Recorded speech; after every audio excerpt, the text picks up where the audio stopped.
नाज़रीन, ईरान जंग के हवाले से मजीद कंफर्म रिपोर्ट सामने आ रही हैं। जब सीज फायर हुआ तो उस वक्त इब्तदाई तौर पर यही समझा गया कि ये जो जंग होना थी 40 साल जिसकी जो है वो इसराइल और अमेरिका की जानिब से ज्वाइंटली तैयारी की गई, तो वो जंग जो है वो अब हो चुकी है। लेकिन अब ये बात सामने आ रही है कि तैयारियां बहुत ही अगली सतह के ऊपर चली गई हैं। तो ये ताजा रिपोर्ट जब आपके सामने रखेंगे, जो अमेरिका के ज्वाइंट चीफ ऑफ स्टाफ हैं उन्होंने कहा है कि ईरान पर जो पिछला हमला हुआ उसके लिए 15 साल वो तैयारी की गई है। तो ये इजराइल और अमेरिका का एक जॉइंट प्लान था जिसके तहत अटैक किया गया था, और उसमें प्लान यही था कि टॉप लीडरशिप को निशाना बनाना और एक क्योस खड़ा कर देना और जब तख्ता उलट देना, अचानक से बगावत करवा देना विद इन 24 और 48 आवर्स या 3-4 दिनों के अंदर। तो वो फेल हुआ है। अब वो नए प्लान बना रहे हैं, नए तरीके से जो वो हमला करने की तैयारी कर रहे हैं। ईरान में इस वक्त भरपूर तैयारियां जारी हैं और ईरान का इस वक्त 2-3-4 चीजों के ऊपर काम हो रहा है। एक ये है कि वो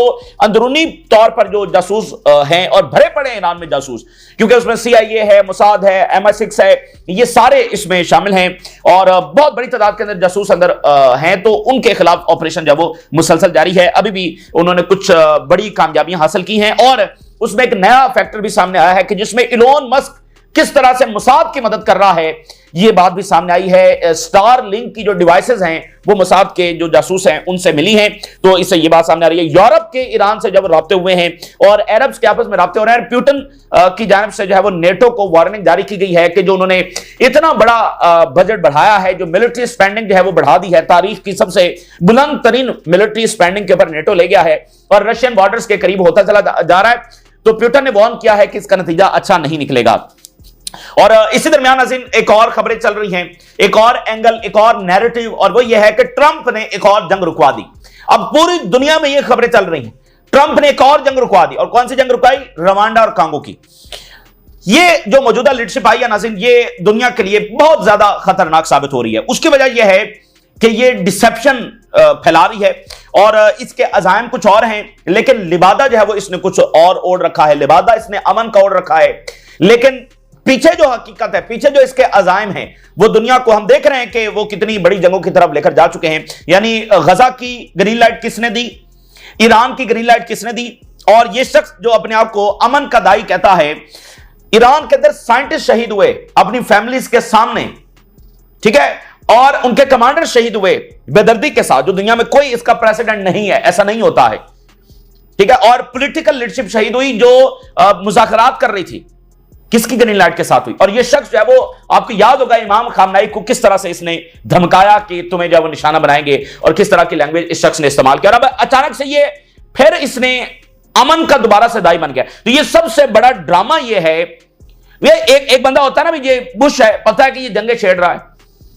अब मसला यह है कि नेतन्याहू भी कह रहा है कि मैं भी अमन लाने वाला हूं, और अमेरिकी सदर भी कह रहा है कि मैं जो है वो अमन लाने वाला हूं। यानी सबसे बड़ी डिसेप्शन ये है, सबसे बड़ा मसला यह है कि वो बात अमन की कर रहे हैं, लेकिन उसकी ओर के अंदर जो है वो नई जंगें छेड़ रहे हैं। तो ये बड़ा खतरनाक मामला है। अब ये रवांडा और कांगो का क्या मामला है, ये भी आपके सामने रखेंगे, और असल में नई जंगों की जो है वो तैयारी की जा रही है। तमाम डेवलपमेंट्स आपके सामने रखेंगे। नाज़रीन, हर गुजरते दिन और हर गुजरते घंटे के साथ ये बात अब कंफर्म हो रही है कि ईरान और इसराइल की जो जंग है वो दोबारा छिड़ने जा रही है, और जो अगला मरहला होगा क्या उसमें भी वापसी होगी? यानी क्या वो भी इसी तरह का एक मरहला होगा चंद दिन का? तो ये कुछ कहा नहीं जा सकता, क्योंकि ये जो जंग शुरू हुई थी उसमें भी ये कोई नहीं था कि कोई सीजफायर हो जाएगा।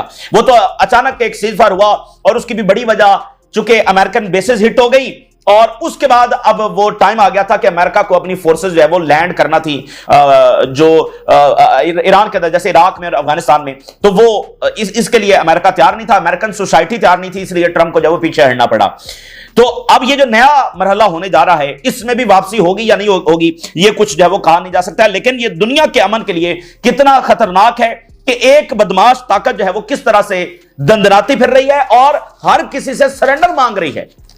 आप देखिए दुनिया के लिए कितना खतरनाक है। एक एक मुल्क से जब वो सरेंडर मांगा जा रहा है, और किसी मुल्क के लोगों को जो है वो जीने का हक नहीं दिया जा रहा, बल्कि ये चाहते हैं कि तमाम जो है वो इनके कदमों में आकर बैठें, तभी उनको एक कंट्रोल्ड लाइफ और उनकी पॉलिसी जब वो फॉरेन पॉलिसी दी जा सकती है।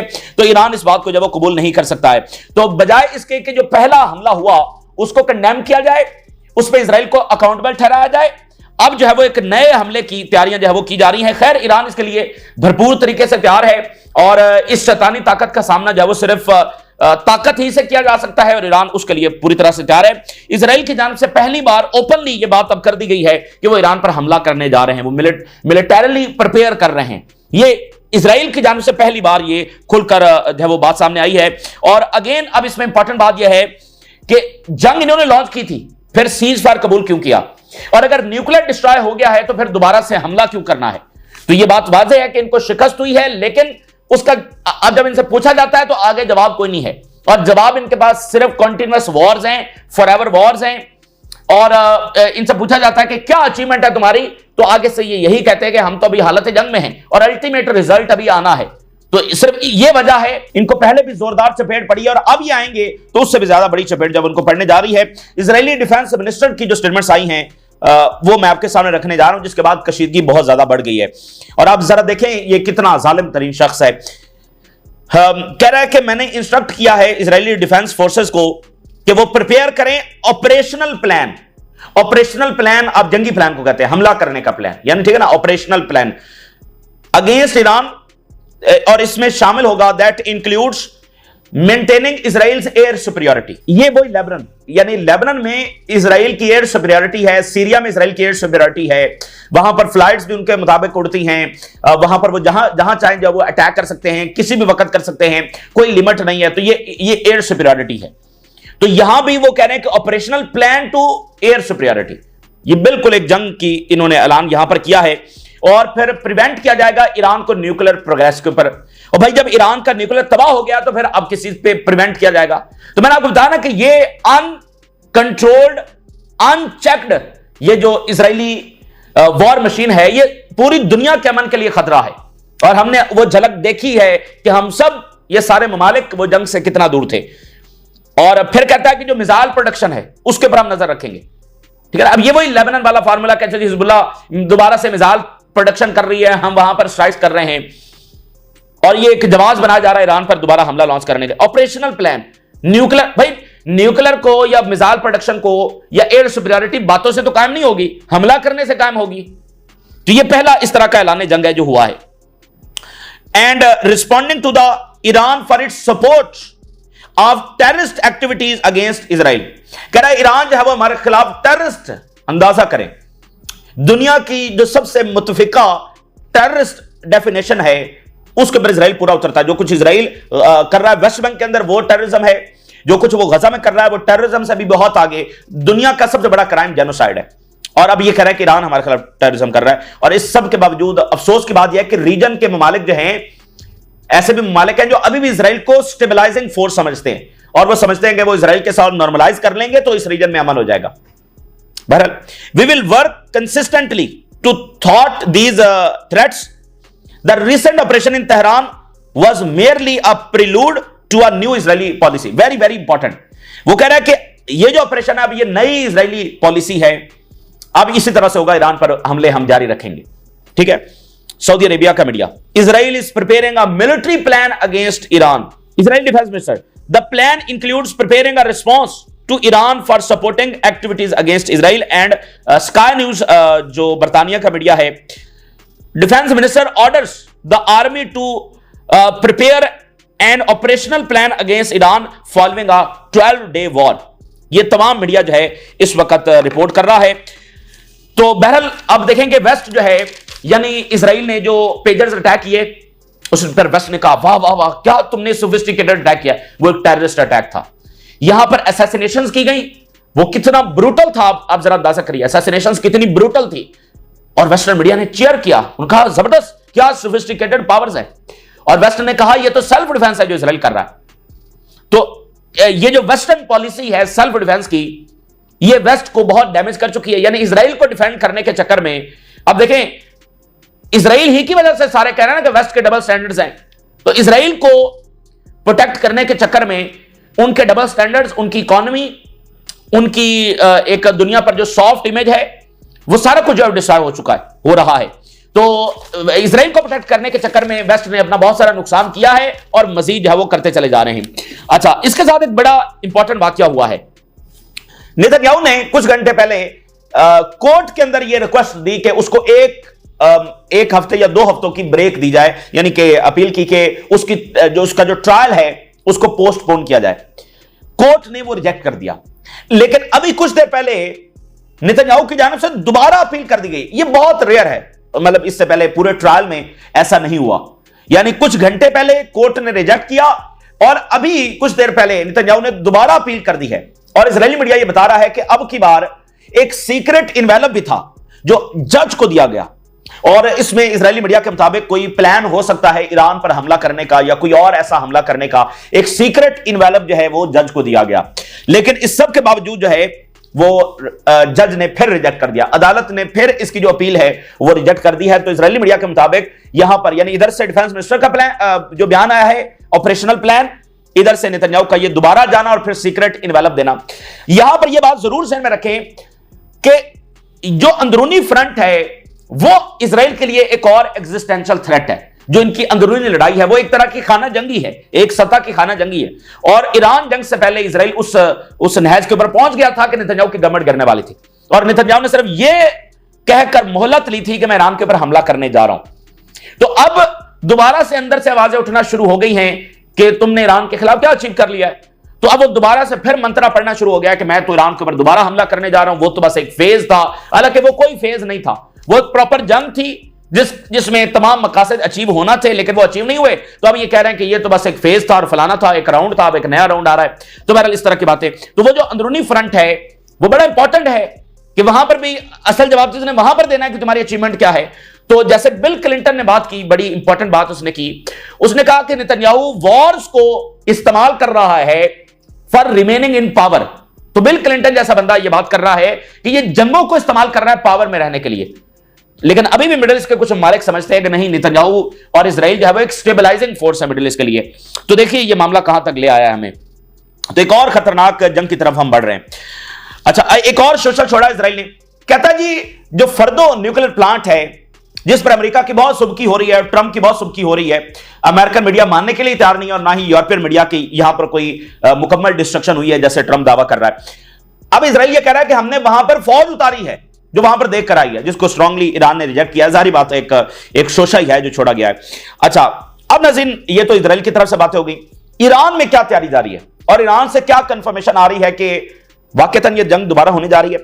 प्रोफेसर मरांदी ये आप समझ ले कि ईरान के मोस्ट इन्फॉर्म्ड पर्सन है, यानी आप इंटरनेशनल मीडिया को जब देखते हैं तो ईरान की नुमाइंदगी हर चैनल के ऊपर ये कर रहे होते हैं और सबसे उनकी बड़ी मीडिया की फेमस पर्सनालिटी हैं। तमाम वेस्टर्न मीडिया के ऊपर भी ये एज अ नुमाइंदा बैठे होते हैं और सुप्रीम लीडर के भी काफी करीब रहे।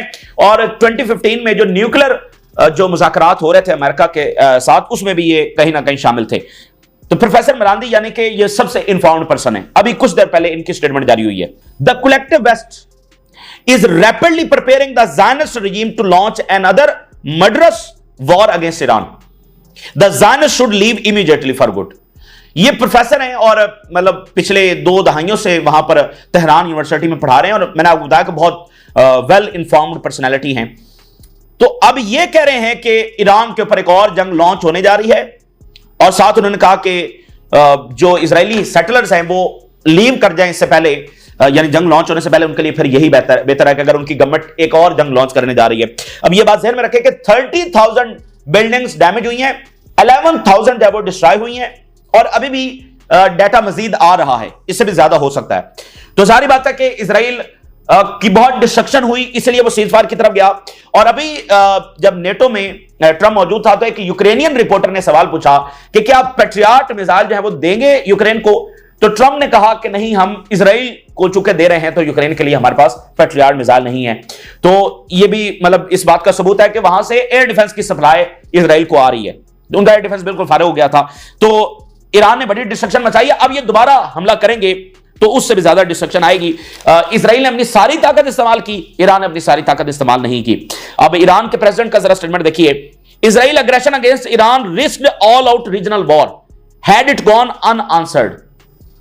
तो मैंने आपको बताया ना कि हम बिल्कुल, और आपने देखा भी कि हम जो एक इलाकाई जंग है, ऑल आउट रीजनल वॉर, उससे हम चंद सेकंड चंद मिनट की दूरी के ऊपर खड़े हुए थे। तो वहां से हम डीएस्केलेट हुए हैं। तो अब की बार अगर जंग लॉन्च होती है तो कुछ कहा नहीं जा सकता कि दोबारा ये रिवर्सल होगा या नहीं होगा।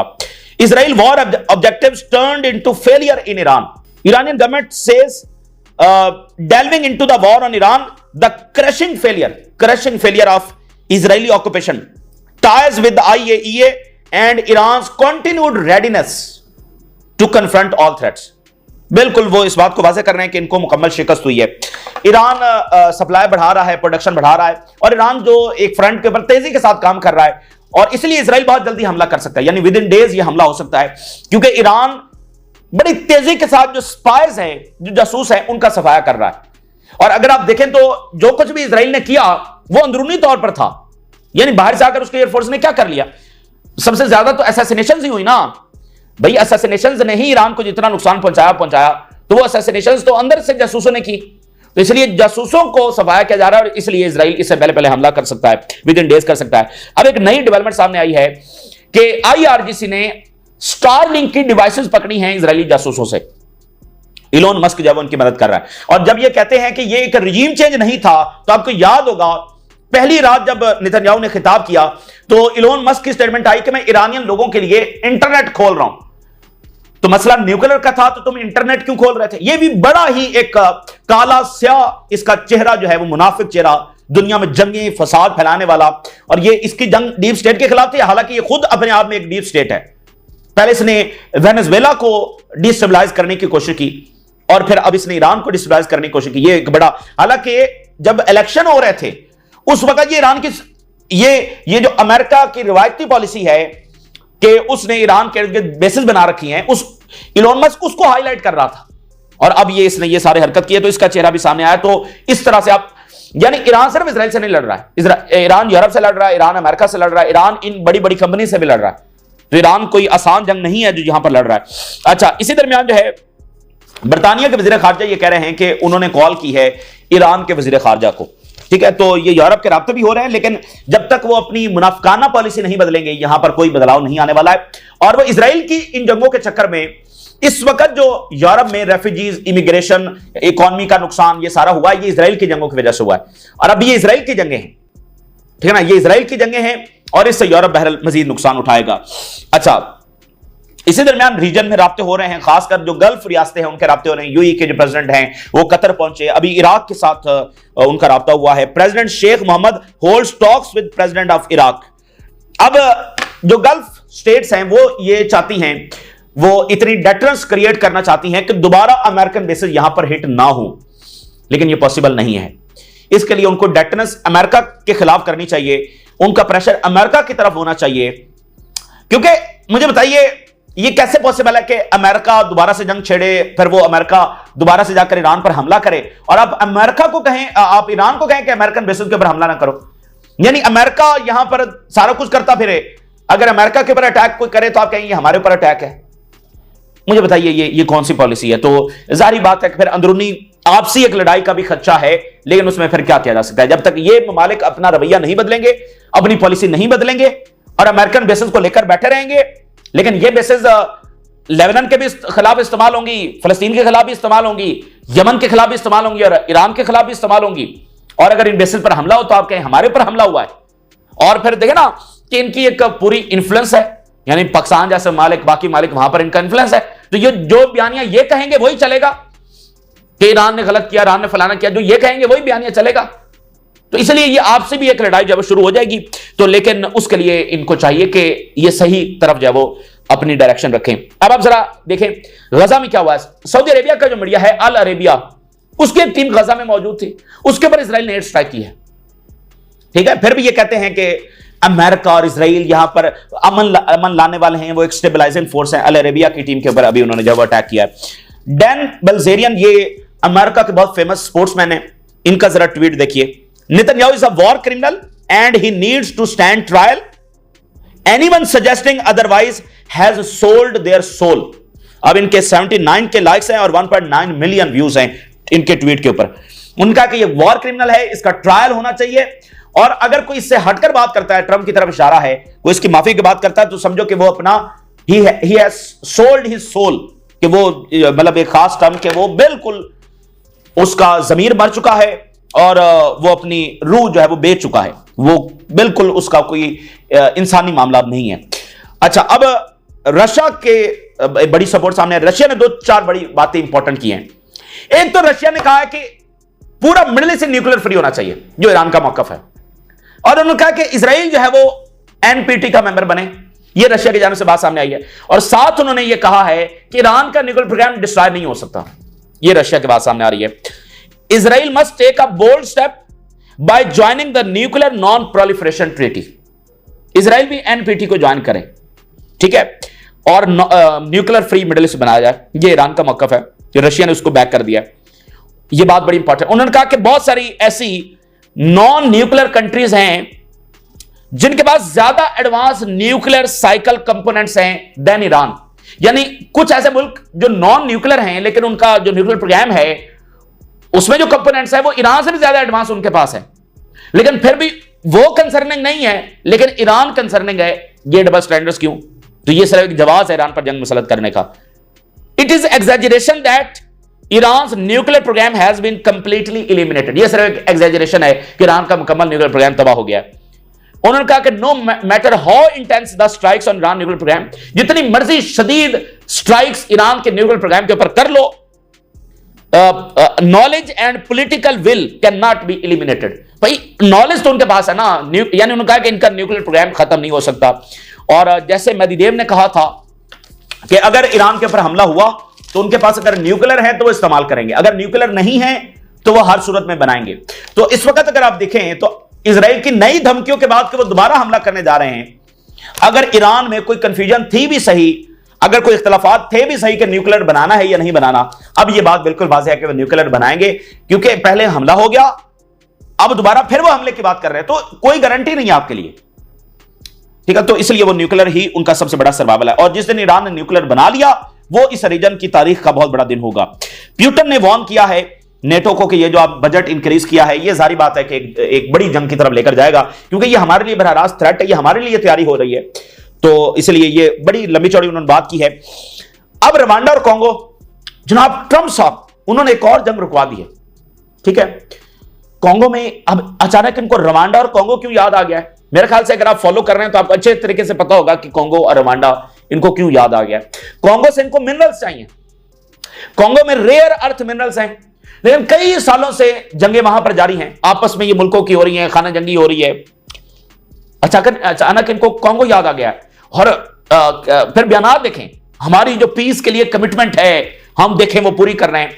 तो ये कांगो और रवांडा और इन सब की मुलाकातें जो है वो कतर में भी हो रही थी, अब ये व्हाइट हाउस में ये पहुंचे हैं।